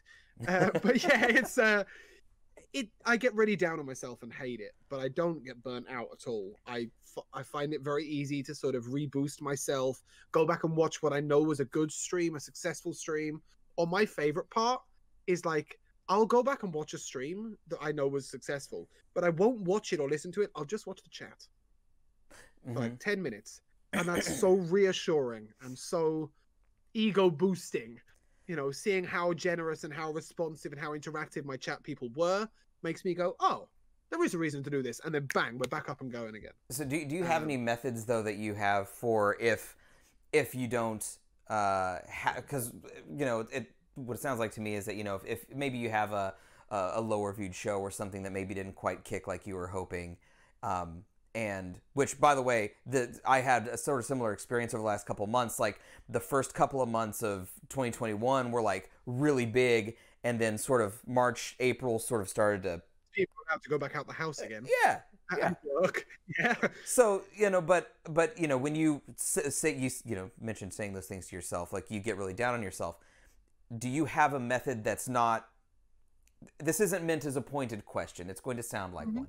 Do you have a method that's not reliant on other people to bring yourself out of that? Like, can you bring yourself out of that without going to the chat and you know? I keep going. Okay. That's my method. I keep going, and inevitably it will be better than it was last time. Or, you know, occasionally I'll sit there and I'll go, do you know what? That game just didn't work. There is a game I played, Wizardry, Tales of the Labyrinth. It's incredibly repetitive for viewership, and it's very slow. I loved it. I haven't streamed it since the first day. Okay. It was of no interest to my viewers. I also quit World of Warcraft because it was of no interest to my viewers. Really? Yeah, I was loving it, but it wasn't right at the time. You know, I was raiding 3 nights a week and needing to do 2 days prep. I didn't want to be a 5-day-a-week World of Warcraft streamer, and my viewers didn't enjoy World of Warcraft, so I went, let's not do that. You know, I've got a very, very tight-knit community of sort of, I'd say 5 or 6 that turn up to almost every stream. Why would I stream something they really don't enjoy? Right. It just wouldn't make any sense, right? So, no, I think for me, getting myself out of it, I just keep going, occasionally change what I'm doing, but mostly, I also return to an old favorite. I'll play Rocket League, which again, most of my viewers don't like, but I don't care. I love watching I'll play Rocket League. I'll put on DMCA breaking music, completely copyright music. I'll probably sing along for the majority of it, and nobody will take any interest, but I'll restore my fun levels. Yeah. And I could probably do that without clicking go live, but I don't really care. So right. I go live, I listen to my music, I sing out loud, I play along, and the best thing with Rocket League is my Twitch name is on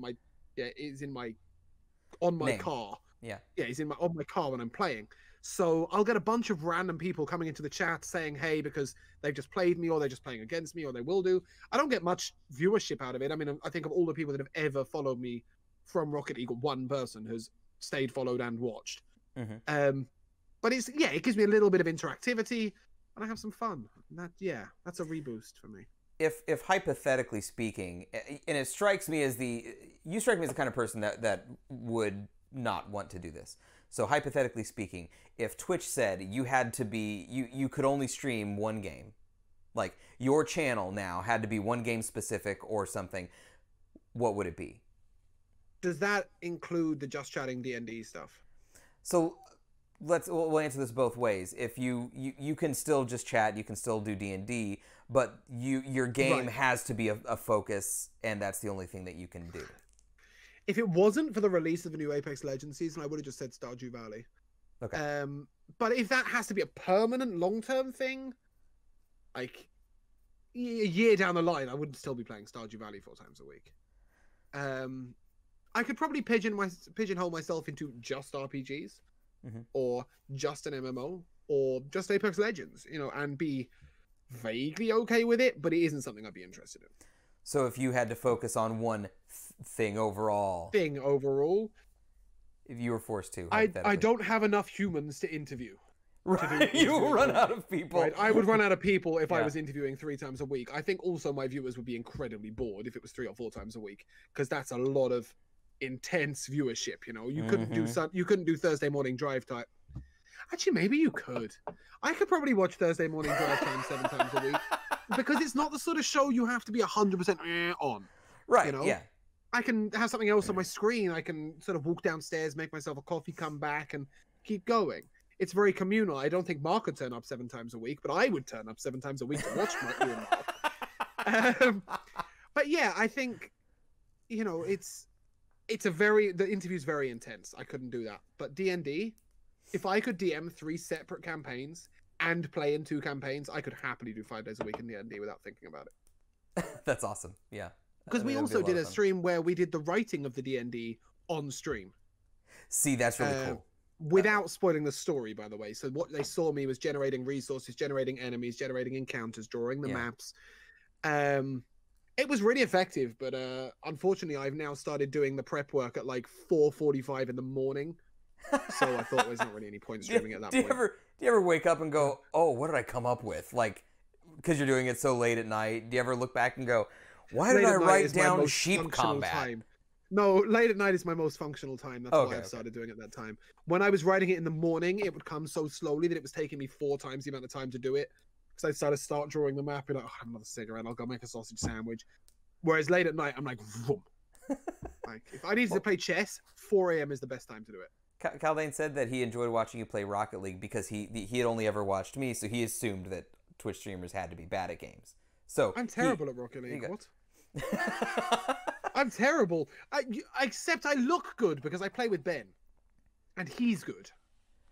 So he does passing, and then I score goals. So I look good, but I'm terrible. Okay.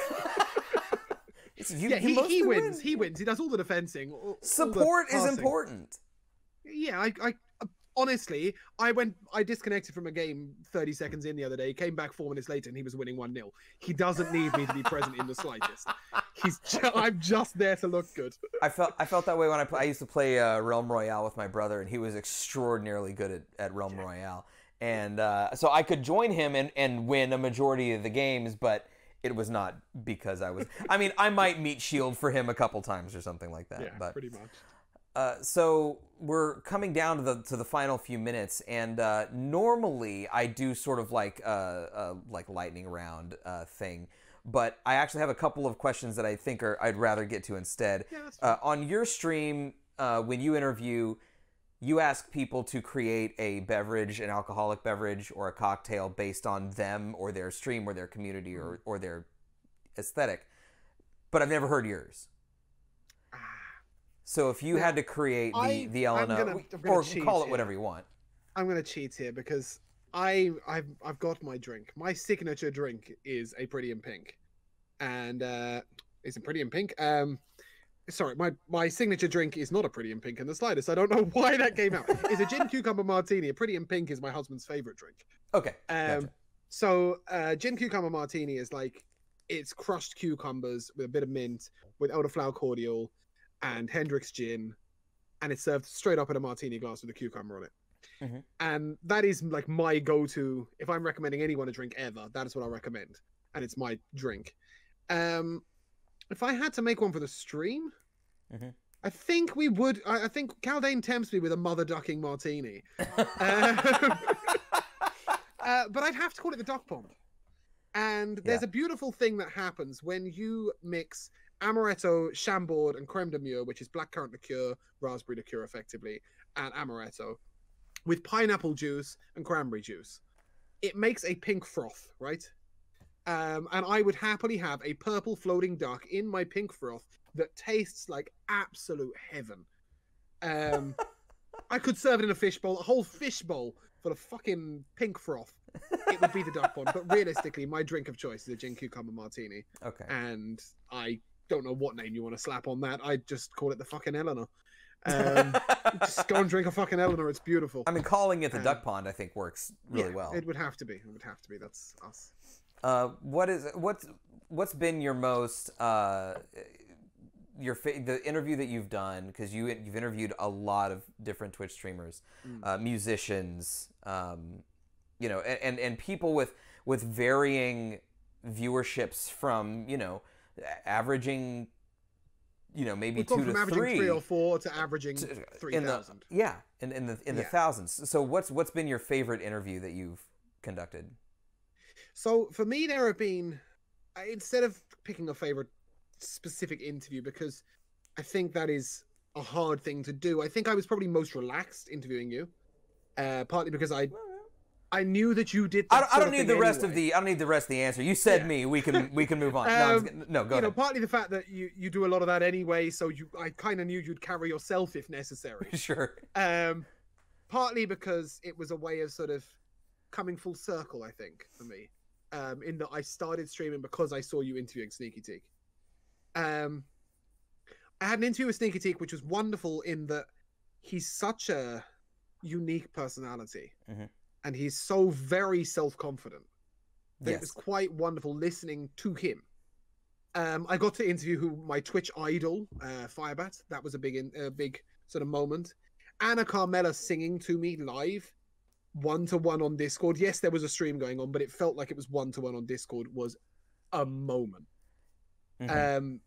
But Locke nearly had me in tears. Loch Ness nearly had me in tears, and I think we were talking about what holds you back, what keeps you going.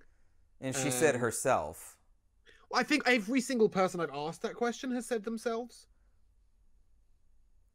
But then I asked them to elaborate and they go into it in different ways. And Locke just talked about her powers of self-destruction. And also how Zach brings her out of that. You know, I think the emotion I experienced in that little 5 minutes was just something magical. I never expected the interview to get that emotional and deep. Mm-hmm. But I've also, you know, I interviewed Calvin Thomas, who does sort of random music, and he did like a couple of covery stuff. He's really clever. He's a super good singer as well. He's a very talented person. My very first interview was with Josh, who, you know, for me, that was a super relaxed, fun, interactive, and he's going to interview me soon with fun. My interview format. Oh, that's fun. For our anniversary. And I think there's a certain relaxation to Josh. Like, I trust him, you know, he's there, he's him. But it's also strange because it's usually streamers, and whilst Josh is a streamer, he's my husband. And I don't think of him as a streamer before my husband. We also had, we've had so many wonderful people, but I think for me, the Locke moment and Firebat being my idol was fantastic. I'm not talking about worst parts at all. I think that's awful. We did have great fun talking to Rain. Yes, you might be a streamer before me, but you're not a streamer before you were my husband. Right. And when you think of Josh, you don't think... I don't think Josh is a streamer, my husband. And then my husband. Right, yeah. That's funny. So what is the most, and we'll end on this on a light note. What's the most embarrassing thing that's happened to you on stream, or an embarrassing moment, or something that's like? I mean, it could be something. I went to bed. Yeah. On camera. What? What do you mean? I raided someone. Yeah. This is 3 years ago. It's not this time round. 3 years ago, I raided someone. I ended stream. I didn't click the end stream button. The raid ended, it returned to my stream with my camera on, and my bed was literally there. Just like boom in frame. Butt naked, walking in the bed, blah, blah, blah. A friend of mine had to phone me and go, "You are live on Twitch right now. Off of stream. Get off stream." And I had to get up and to end my stream. And Ben, shout out to Ben for doing that, because he gave me a little bit of shit, like any friend would, but he's never made me relive it too much. Him and Wildfire. And he definitely saw more than he wanted to. Benji 90, he's also a streamer, by the way. Shout out to him. But yeah, he got me on the phone and he told me what was happening, and he's never really... That's how we met. We were living together at the time. I'm going to make him my husband. But no, that's definitely the most embarrassing thing I've ever done on stream. Although I did stream for 2.5 hours doing the D&D writing session with no microphone. So it's so funny because, like, I thought that you were gonna say, like, "Oh, I was muted for too long," and so like I hate it when someone, I don't have it anymore, but I hate it because I now have an audio cue for it. But for the longest time I didn't, so I would miss a follow. and I would look up at the Streamlabs and go, 10 minutes ago someone followed you, and I would be so embarrassed. Oh, I did that the other day with an audio cue. 45 minutes. I sort of came back and I went, "Jesus, when did you follow? I'm so sorry." Right. Yeah. Yeah. Rain's very true. Yeah, exactly. But, no, I really did put the ultimate faux pas. That is, yeah, for sure. And luckily, because I'd raided and it had come back to my stream, there was only a couple of people who saw me as opposed to my standard viewership, and they were friends. So.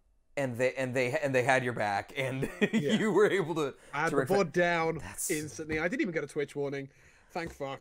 But yeah, good lord. No, so it used to be against terms of service to sleep on stream because the idea was that you had to be in control of the stream, right? The idea that Twitch had was that if you're unconscious on stream, no one's running it, so there's no like, who do we hold accountable? That is so far as I know, and I check the TOS fairly regularly, that is no longer the case. I think mods are prevalent enough now that you can.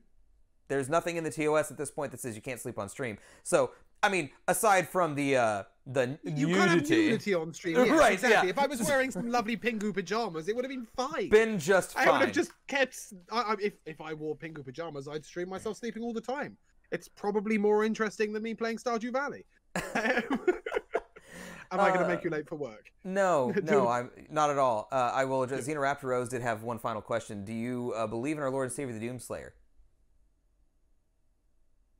That is... I have no idea what that question is. The Doomslayer from Doom, Doom 2, Doom 3, Doom Eternal.